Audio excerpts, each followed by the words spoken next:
Assalamualaikum warahmatullahi wabarakatuh. Alhamdulillahi rabbil alamin.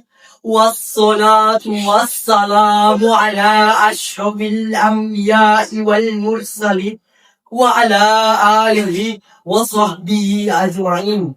Amma ba'du. Yang terhormat Dewan Juri yang arif dan bijaksana, teman-temanku para peserta lomba, hadirin sebangsa dan setanah air yang kami banggakan. Pertama-tama, marilah kita panjatkan puji dan syukur kita kehadirat Allah Subhanahu wa Ta'ala yang telah memberi kita nikmat serta rahmat kepada kita sehingga kita dapat berkumpul pada acara yang berbahagia ini. Salawat, beriringkan salam tidak lupa pula kita sampaikan kepada junjungan Nabi besar Muhammad Sallallahu Alaihi Wasallam. Hadirin wal hadirat, rahimakumullah.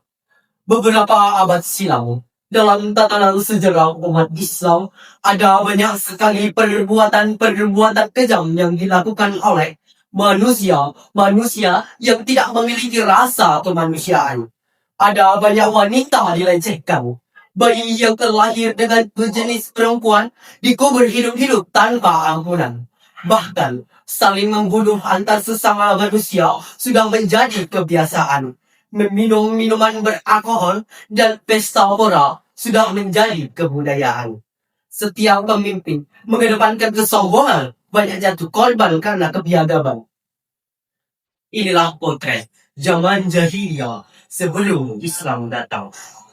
Beberapa abad silam, juga dalam tatanan sejarah umat Islam, tepatnya pada tanggal 12 Rabiul Awal, tepatnya pada hari Senin.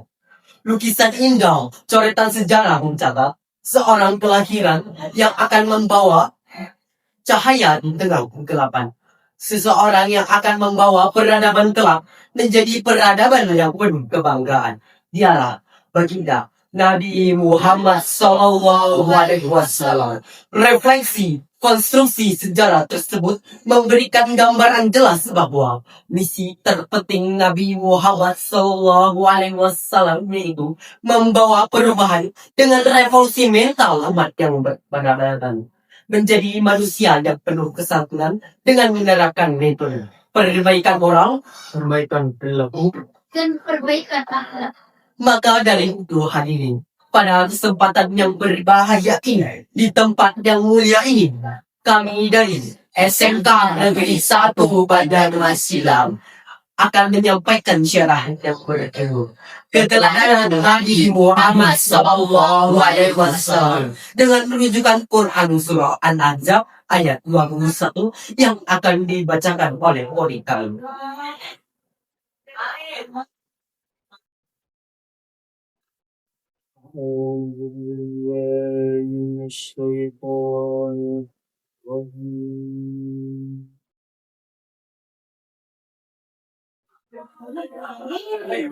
Bismillahirrahmanirrahim.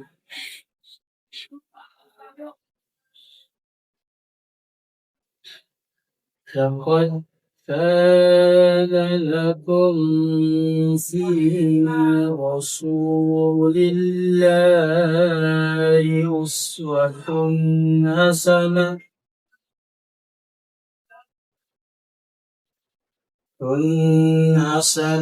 liman kana la yarju Allah wal yawmal akhir wa dzakara Allah katsira. Aku berlindung pada Allah dari godaan syaitan yang dengan menyebut nama Allah yang Maha Pengasih lagi Maha Penyayang. Sungguh telah ada pada diri Rasulullah itu suri tauladan yang baik bagimu, yaitu bagi orang-orang yang mengharapkan rahmat Allah dan kedatangan hari kiamat yang banyak mengingat Allah. Hadirin wal hadirat rahimakumullah. Dapat kita pahami bahwa dari ayat tersebut dapat kita pahami bahwa Rasulullah Shallallahu Alaihi Wasallam merupakan barometer kehidupan dan suri tauladan bagi manusia. Sebagai pembawa pesan dari Allah Subhanahu Wa Taala, Rasulullah Shallallahu Alaihi Wasallam juga sukses menghidupkan pesan tersebut bagi dirinya dan bagi orang-orang sekitarnya. Berkat keluluhan budi dan kompetensi yang dimilikinya, Rasulullah Shallallahu Alaihi Wasallam tidak hanya diakui dan dikagumi oleh kaum muslim saja, tetapi juga orang-orang non-muslim. Menurut John Lewis Pito, dalam bukunya Encyclopedia Oxford mengatakan, The Prophet Muhammad Sallallahu Alaihi Wasallam was one of the figures great civilization in the world. Bahkan Mikhail Hahar dalam buku The Hunter menyebutkan beliau sebagai the most influential figure in human history. Hadirin wal hadirat rahimahumullah. Salah satu keteladanan yang patut kita contoh dari Rasulullah Shallallahu Alaihi Wasallam yaitu pada saat perang Uhud. Berkaitan dengan hal tersebut, marilah kita dengarkan firman Allah Subhanahu Wa Taala dari Al-Quran Surah Al-Imran ayat 159 yang akan dibacakan oleh Korkam.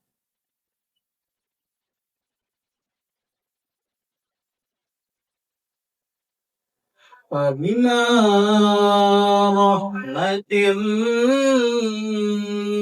من الله لنت له ولو كنت فظا غليظ القلب لانفضوا من حولك فاعف عنهم واستغفر لهم وشاورهم في الأمر وإذا أزمت فتوكل على الله إن الله يحب المتوكلين Sadaqallahul Azim. Maka berkat rahmat Allah, engkau Muhammad berlaku lemah lembut terhadap mereka. Sekiranya kamu bersikap keras dan berhati kasar, tentulah mereka menjauhkan diri dari kita. Maka ampunilah mereka dan mohon maafkanlah mereka dan bermusyawarahlah engkau dengan mereka dalam urusan itu. Kemudian, apabila engkau telah membulatkan tekad, maka bertawakallah kepada Allah. Sungguh Allah mencintai orang-orang yang bertawakal. Maha benar Allah dengan segala firman-Nya. Hadirin wal hadirat rahimakumullah.